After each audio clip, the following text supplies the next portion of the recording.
Hi, this is Ante from VRAcademi, and today we are going to see how we can add an object inside our project. So I have started a new project, and the first thing that I want to do is I want to change its name because Tinkercad tends to give funny names to projects. So I will click here on the name and give a name to my project, and then I will add a cube inside my project.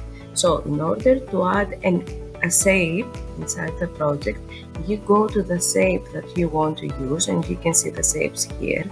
I will take this box and you place it exactly where you want it to be. Now, once you place an object inside your project, you can change it in certain ways. And in order to do this, you have a pop-up window here with all the properties of this shape. So, for example, you can change the color of it.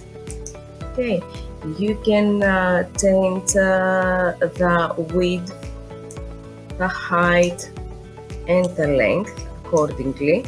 You can try it by using this tab here, or you can write exact numbers at this place. And then there are two other properties for the cube, which is the radius and the steps. The radius is responsible for making the edges of your cube more not very sharp.